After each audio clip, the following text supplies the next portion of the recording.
essa situação em que nós vemos as crianças sendo, né, recolhidas para essas casas por causa da condição que se encontra, aliás, que ela se encontra, mas devido muitas vezes à postura dos pais, né? Olha, pastor, nós temos aí até uma oportunidade para falar, para dar uma informação para as pessoas que as pessoas talvez não sei.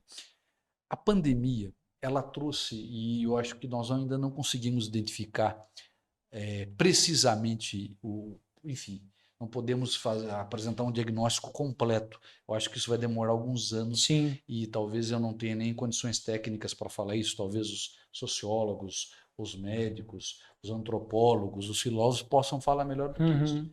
Mas eu vou dar um dado concreto, porque aqui tudo que nós vamos falar aqui não é abstração, não é Sim, teoria, são testemunhos que eu dou como juiz da infância e juventude, sim. casos que acontecem que todo dia nós nos deparamos com isso. Antes da pandemia, nós tínhamos 3 menores no Lar Feliz em Jaguariúna.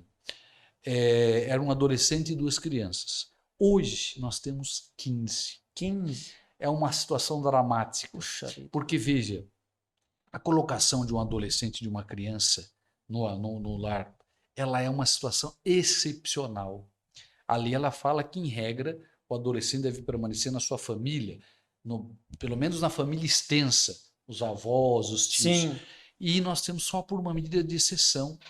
Mas, infelizmente, em 15 casos, né, vamos colocar aí 12, se levar, nós estamos tendo que colocar a situação. E são diversas as razões disso. Nós temos, por exemplo, uma coisa dramática que é a violência sexual contra adolescente e contra criança. Isso tem aumentado muito, não tem? Meu Deus do céu, meu Deus, é uma coisa dramática. Existe hoje o que a gente chama, que é o depoimento especial. O que é isso? Antigamente, quando eu entrei na magistratura, 22 anos atrás, em 2000, não havia lei da escuta especializada, do depoimento especial de crianças, adolescentes, até mulheres vítimas de crimes sexuais. Então, o que ocorria? Uma criança que era vítima de um crime sexual, ela, por vezes, ela relatava aqueles fatos que são dramáticos para ela 4 vezes. E isso, ela é revitimizada. Toda hora que ela fala, ela sofre novamente. Hoje nós temos um depoimento especial que é feito da seguinte maneira. Uma adolescente, uma criança, uma mulher que eventualmente opte por essa faculdade da lei, ela é ouvida antes do Ministério Público denunciar a pessoa. O Ministério Público apresenta e fala: eu quero fazer uma produção antecipada de prova. Eu quero ouvir, de acordo com as normas técnicas da psicologia, da psiquiatria, essa criança, para que ela não sofra e ela não tenha que repetir mais essa história nunca mais na vida. E aí o suspeito, ele é intimado, ele constitui um advogado, e aí como que é feito? A criança e o adolescente, eles ficam no nosso setor técnico aqui, que fica na Rua José Bonifácio, lá no juizado. E nós temos profissionais fantásticos, a nossa psicóloga, as nossas ciências sociais são fantásticas, elas fizeram muitos cursos, são preparadas. Sim, que legal. E aí a criança, ela é nós temos as câmeras aqui. Sim, nós sim. também temos, evidente, não com esse grau de sofisticação, mas nós temos uma câmera que é o suficiente para colher a imagem e o som da criança e do adolescente.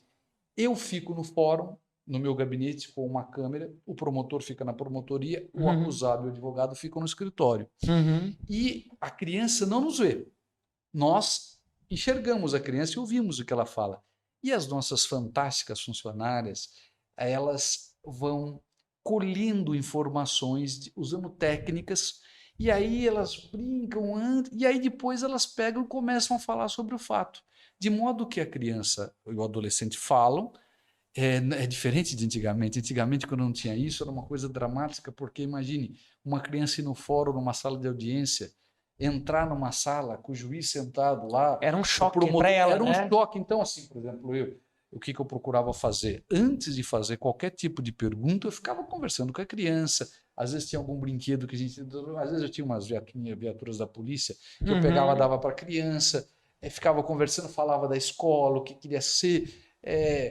falava de futebol, e aí depois, quando havia uma certa liberdade, evidentemente não com a presença do suspeito, mas é necessário garantir o devido processo legal, então estava presente o advogado, estava presente o promotor, Aí a gente mas era a audiência mais difícil de ser realizada, Olha é só. de extrair essas informações. Hoje nós temos um depoimento especial. E por que nós estamos falando dessa questão da pandemia? O número de depoimentos especiais aumentou muito. Então é muito frequente. E por vezes a experiência mostra que, às vezes, aqueles que deveriam proteger a criança imediatamente, Uhum. os ascendentes, os pais, não tiveram êxito, às vezes foram até coniventes. A Sim, experiência mostra isso. olha E só. aí nós não temos outra alternativa a não ser acolher a criança ou adolescente no lugar para proteger, porque ela fica numa situação de risco, né? Fica. E não é só isso, tem outros casos de pais envolvidos com droga, tudo. Uhum. Depois da pandemia aí, pegando esse gancho, você disse que aumentou o número de crianças acolhidas nas casas, né? Mas o número de crianças sendo abusadas ou crianças que simplesmente entraram aí num ciclo vicioso, você tem uma ideia de proporção? Mais ou menos, Olha, a quantidade, pastor, olha, é mais de que mais crianças abusadas, não, mais crianças que começaram a realmente. olha, pastor, a questão do consumo de drogas ilícitas por menores é um drama. Desde quando eu ingressei na magistratura, há 22 anos atrás, essa é uma situação dramática que infelizmente aumenta, mas o que chamou a atenção agora, a partir de 2020, foi a explosão dos casos de abuso sexual ou de Aumentaram suspeita. demais. Aumentaram demais. Isso foi uma coisa assim assustadora. Mas com criança. Crianças e adolescentes. Nós Uhum. temos casos, enfim, são coisas dramáticas mesmo, muito tristes. Muito Olha tristes, a só. gente não fica. Como o senhor sabe, eu sou casado com a Daniele e tenho 3 filhos. A Gabriela, que já tem 19 anos, está fazendo faculdade de Direito. O Felipe, que tem 12, e eu tenho uma menininha, a Júlia, que tem Uhum. 2 anos e 4 meses. A Júlia, né, ela é a caçulinha. E é, é, a Júlia é uma criancinha de 2 anos e 4 meses, ela mostra muito afeto. E Uhum. meus filhos também são muito. E o que assim, é impressionante. O senhor tem filhos, né? Sim. E as pessoas que têm filhos vão saber. É impressionante como os filhos gostam dos pais, como eles têm afeto pelos pais.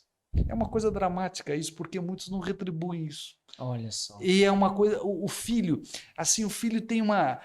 Agora, recentemente, eu estava conversando com algumas crianças e as crianças têm. Eu sabia que tinha uma delas que tinha um problema, Aham. e ela falando do pai com tanto orgulho. E eu sei que ela Mesmo com fala. problema. Então, assim, a impressão que dá é que um pai. Meu Deus, Deus dá essa. É de Deus, né? É. Nós estamos aqui cuidando deles.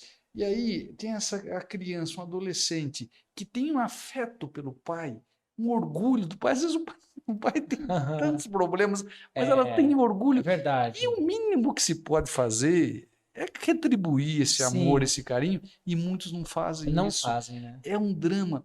O senhor não acredita as histórias que nós temos de jovens, de crianças, às vezes, sabe, é uma coisa, olha, é terrível.